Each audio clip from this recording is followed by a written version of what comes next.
You're listening to the Stable Management Podcast, where we discuss the barn management topics that you're passionate about. Hi, everyone. Welcome to the Stable Management Podcast. Our goal is to bring you a real-world look into the parts of horse farm management that you love or hate most, such as stall bedding, farm equipment, and pasture maintenance. During each bi-monthly episode, we'll be joined by an expert guest who shares their experiences with and perspectives on an important stable management topic. I'm your host, Hailey Kerstetter, and my guest today is Dr. Melinda Story from Colorado State University. Thank you so much for joining me. Hello, Hailey. Thank you so much for having me. I'm happy to be here. So today's topic is really exciting for me. It's equine chiropractic care, and we're going to jump right into that because I know there's so much to discuss with it. So can you talk a bit about what does it mean when you talk about performing chiropractic care on a horse, since some people probably haven't seen it?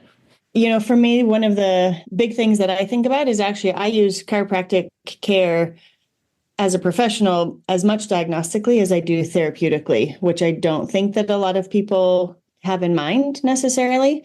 So I really believe that the training in chiropractic, and for me, acupuncture actually, has given me a new way to look at the horse's body and to sort of hear what they have to say.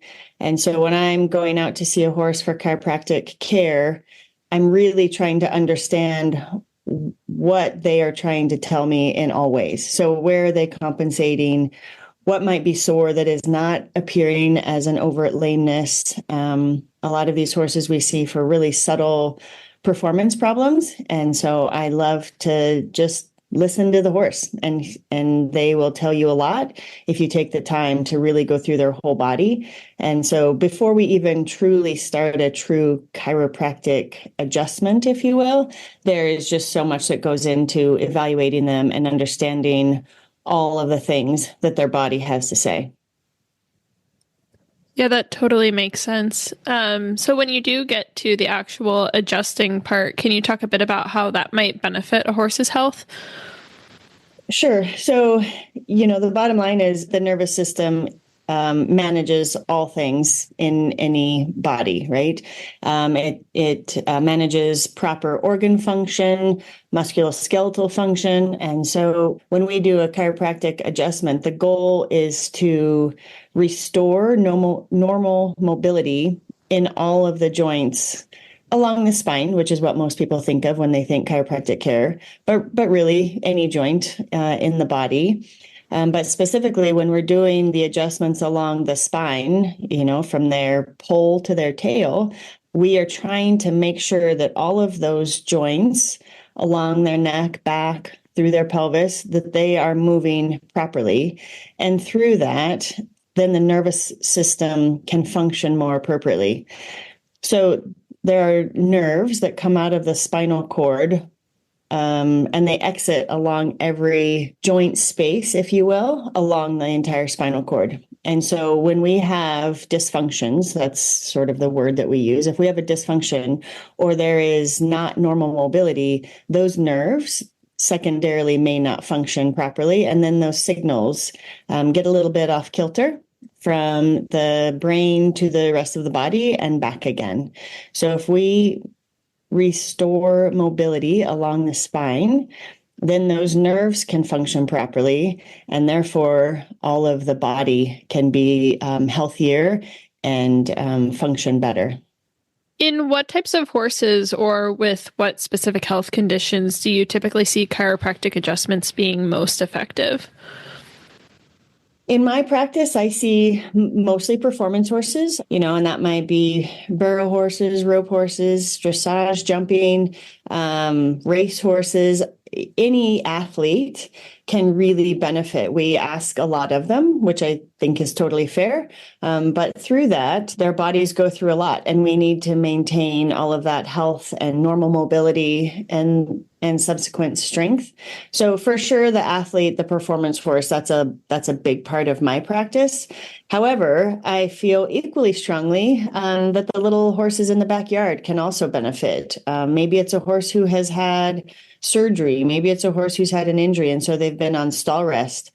And I do think that those horses get overlooked sometimes in the need for chiropractic care. The perception is that because the horse is just standing around, they don't need the chiropractic management. And actually, I think those horses can benefit immensely, because there is not anybody, no species is meant to just be sedentary and sit. Humans, I would say, feel the same. If we're bedridden for some period of time, our bodies really fall apart, and horses 100% are the same. If they're standing around in a stall for 23 hours a day, their bodies are not meant to do that. And so they also really, really can benefit from chiropractic care. And then for me, I do a lot of strength and mobility exercises.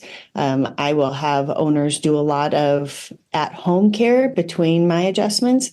And I think, again, those horses can really, really benefit from that, so that we can keep them strong and functional, so that when they do come out of their stall rest, for whatever reason they were in it, they're ready to go start moving and be functional again. Yeah, I think that's so important for our listeners to remember, and myself included. I'm totally guilty of thinking that the horse that's on stall rest or has an injury might be the one to leave off the chiropractic list for the day, but that's definitely not true. So I'm glad that you mentioned that. Yeah, I really think that they might be the biggest one actually to put on that list, for sure. For sure. So are there any scenarios where chiropractic care might be dangerous or harmful to a horse? And could there be any side effects? So sure. I think that we have to be really careful and thoughtful about understanding what is going on with the horse before we just jump into chiropractic management. There are the big overt things that I'm sure everybody would think about. If the horse has had a trailer accident, we need to understand if there have been any significant structural injuries. Are there fractures? Are there soft tissue tears that we really need to know about before we start to do chiropractic management? So I am very adamant that we have to evaluate these horses really carefully and understand any acute or chronic injury that we're dealing with, so that we don't increase damage to a structure. That's never the goal, right? And with careful chiropractic care, that should not happen. But if there's an underlying sort of quiet fracture, if you will, that may be unnoticed until we try to do an adjustment on a horse. So again, I can't emphasize enough the need for a really thorough understanding of what all is going on in the horse. There are some moments when I think that, maybe they have an old deep digital flexor tear injury, and perhaps some of the mobility exercises on the limb will overstrain that tendon. So I also am a strong believer that people with a really good understanding of the whole medical knowledge of the horse, not just their spine, is also really important before we start to work on these horses. As far as other times when we have to be careful or thoughtful, just a little bit of an aside, there are more and more horses now with cervical disease concerns, and some of those horses are having stabilization surgeries. And so back to the importance of history and really understanding the horse.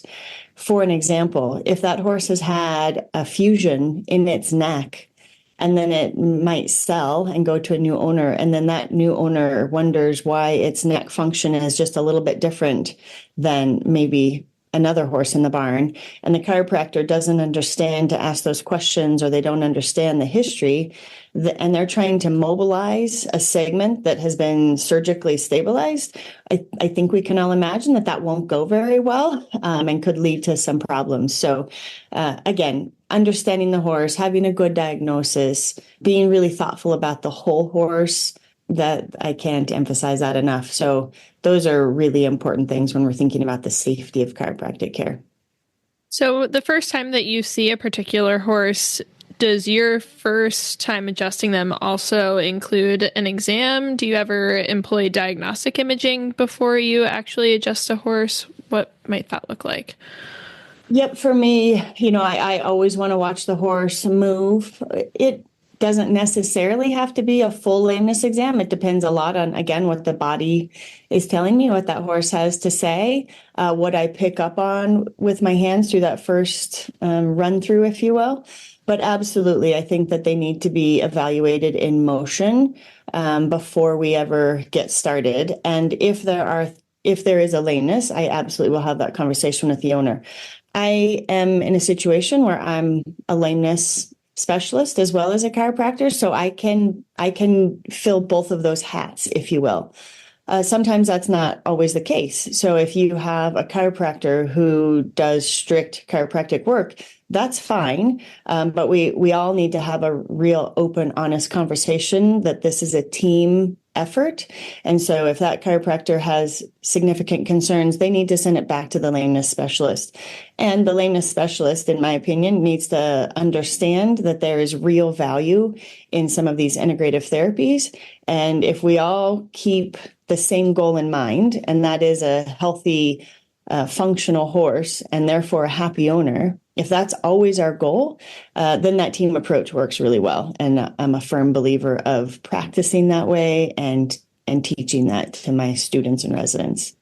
Yeah, I think that's a common theme that we come across in this podcast, especially, is that everything's a team effort and no one aspect of horse care is more important than the other, but it's so important that everybody works together and communicates about each horse so that they can ultimately make the horse its happiest and healthiest. Absolutely. You know, the dentist and the farrier, particularly as it relates to chiropractic care, in my mind, are also incredibly integral to success. And so, yeah, working really closely with farriers, working really closely with the dentists, that cannot be overemphasized in my mind. Yeah, I like that you mentioned the dentist. I don't know that that's one I would initially think of as being connected to chiropractic care, but that totally makes sense now that you say it. Yeah, there's a lot of thought about that. In fact, I know some dentists who just go practice with the chiropractor. That they go see the horses at the same time because it is so incredibly integrated. Absolutely. So can you talk a little bit about acupuncture and acupressure and how they fit in with chiropractic care? Absolutely. So again, I do acupuncture as well. And so acupuncture also is really focused on maintaining and developing a healthy nervous system. And so I practice more from the physiologic aspects of acupuncture. So really, what are we doing to the nerves? How are we stimulating them on a molecular level? What pathways are we maybe upregulating and downregulating? How do we decrease inflammation in the body through acupuncture? How do we improve GI motility with acupuncture? All of those things are absolutely possible. And the desired consequence of acupuncture in my mind is, again, maintaining a healthy nervous system and therefore healthy organs and a functional body. They go hand in hand for me with chiropractic care. So if we have an area, just say in the neck, that's not moving well, and those nerves are therefore not functioning well, those signals are not going back and forth from the body to the brain well, that becomes a dysfunctional area in that horse's neck. It might be painful. It might just be stiff and uncomfortable. Sometimes those horses develop some, significant behavior problems because it's so uncomfortable for them. So first we have to maintain or reinstate, if you will, that mobility through chiropractic management. But then we can help that nerve even more. We can help that whole region with acupuncture. So for me, they go hand in hand. There's many times when I will do chiropractic and acupuncture in the same horse in the same session. And then acupressure for me comes in, that's a lovely way for the owners to maintain some of that good stimulation, again, between therapy sessions. So I will commonly do chiropractic care, acupuncture, maybe I'll throw in a laser, treatment somewhere, and then I will instruct the owner on how to do proper mobilization and strength exercises focused on the areas that we have found in that session. And then they can also do acupressure, massage, again, maybe laser therapy, PEMF therapy between sessions, just so that we really continue to help support that body And that's how we have the best outcome for me. It's hard if we have an owner maybe who I see the horse every 2 or 3 months for chiropractic care, and then they just either go stand in their stall or they go and do their really intense work, and there's none of that support between sessions. Those are not nearly as beneficial for me. And so the acupressure is just another way for those owners to stimulate the same acupuncture points, right? That's where the nerves and blood vessels, those points are these high impact areas, if you will, in the body. So we can stimulate it with a laser. We can stimulate it with a needle. We can stimulate it with maybe some B12 or Traumeel injections, and the owners can stimulate it with just simple pressure. So we're having varying degrees of impact in those same regions, depending on what I may use, and then the owner can use just their fingers, their hands between sessions.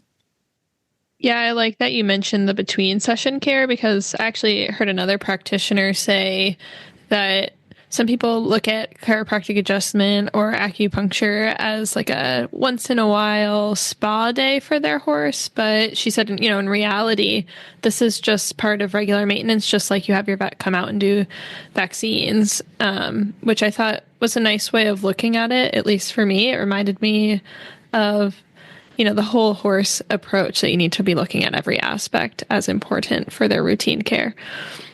Absolutely. I mean, I'm not saying that the random chiropractic adjustments may not be beneficial. And if there's been an acute trauma, a surgery, etc., that's fine. But to really have the best outcome, to really genuinely be able to maintain that normal functional horse for the long haul, I think regular care is best. And then the owners and trainers doing sort of those maintenance therapies is what it really takes to have the best outcome. Recharge your training program with Equestrian Plus. Equestrian Plus brings together top riders, trainers, and professionals onto one video platform. Watch over 5,000 how-to training videos, clinic and event footage, exclusive training sessions, and more, featuring top experts including 5-time dressage Olympian Stefan Peters, 5-time Olympic show jumper Ann Krasinski, Olympic eventer and silver medalist William Fox Pitt, and more. Join Equestrian Plus now and use promo code HRN15 for 15% off your first month. Visit equestrianplusplus.com to subscribe. So are there any benefits or risks specifically associated with acupuncture and acupressure that might not be associated with chiropractic care? There are some general states, if you will, that I do think it's important to keep in mind. So, for instance, I personally will not do acupuncture on a pregnant animal. In human practice, there is certainly a whole area of practice for pregnancy, and that's fine. However, there is the potential to stimulate some uterine contractions with acupuncture. And so I prefer to just play it very safe and have my general rule that I will not do a pregnant horse. Post-foaling, that's an amazing time to do some acupuncture care. But when they are in their pregnancy, I prefer not to, just to cover my bases. I don't think that in general we will get into the situation where we induce an abortion, if you will.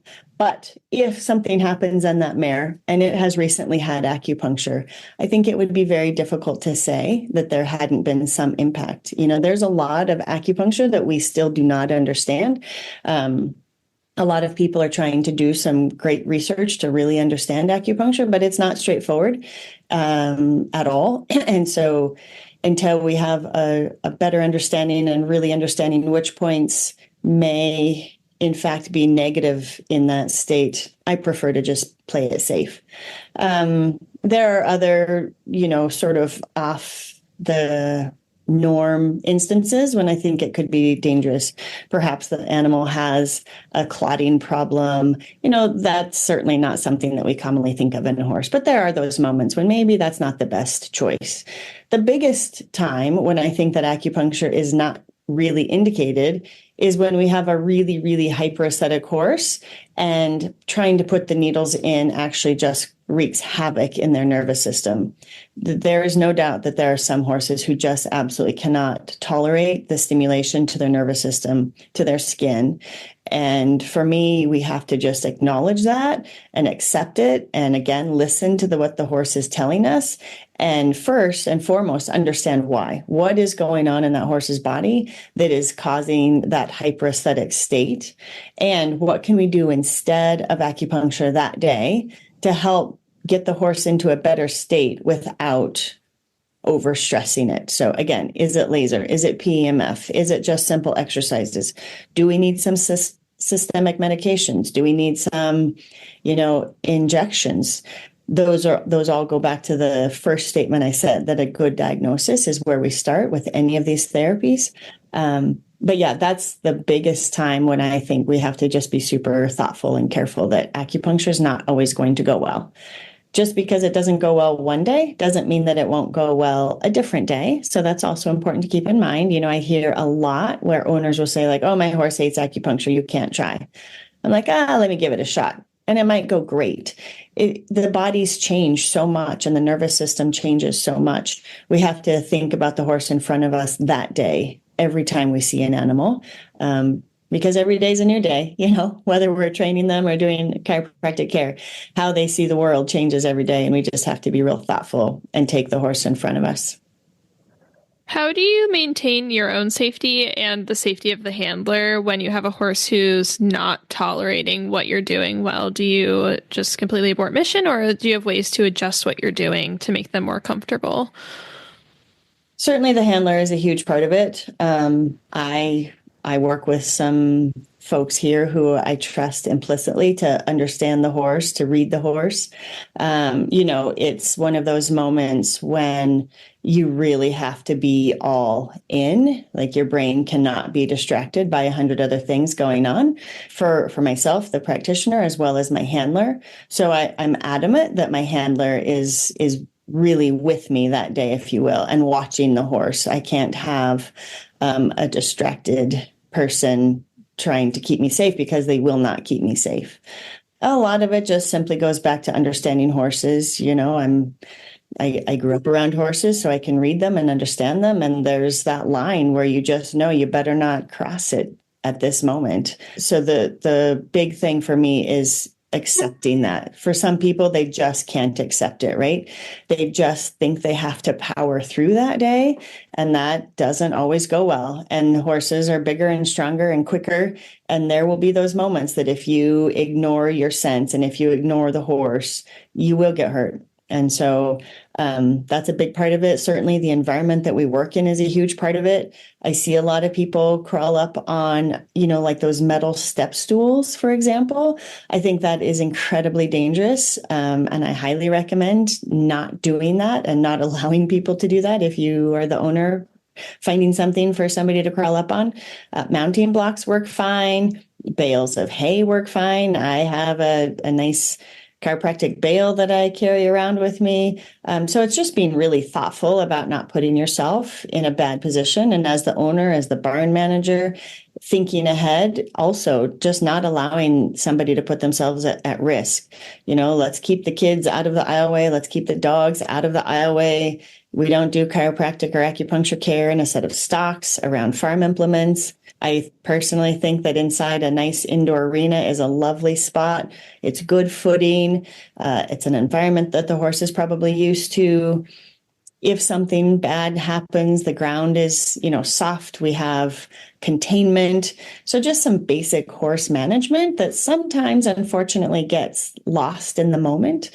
So never losing sight of those basic safety parts is real important. So I have one final question for you, and it's one that I ask all of my guests about their respective topics. And that's, what is one common misconception that you often hear about veterinary chiropractic care? It's still out there that chiropractic care doesn't do anything in a horse, or, along those lines, that humans can't possibly adjust a big horse. And I think that is silly when you really think about what chiropractic care is. Again, we are trying to maintain and restore mobility to the joints, in particular along the spine of a horse. But if you look inside, if you look at a skeleton, if you look at pictures, if you really think about it, those joints are actually quite small. So we are not trying to move these massive joints. We do not need a lot of force. If you see a chiropractor using a ton of force and it kind of looks big and aggressive and scary, if you will, that's not correct. That's not what we need to do. We are trying to move very small joints in very small ways. And therefore, you don't have to be big and strong. We don't need to use, what's sometimes out there with these long levers, these long boards to adjust these horses. That is just absolutely not necessary and can be incredibly dangerous. So thinking very thoughtfully about what we're actually doing. These are small joints. They are very distinct motions in a really particular way. And that makes it safe and that makes it really beneficial. So that's all the time that we have for today, but it's been awesome talking with you today, Dr. Story. Thank you for joining me. Thank you so much. It's been a pleasure to be here. And thank you all for listening today. Please remember to like this podcast, subscribe, leave a review, and recommend the Stable Management Podcast to a friend.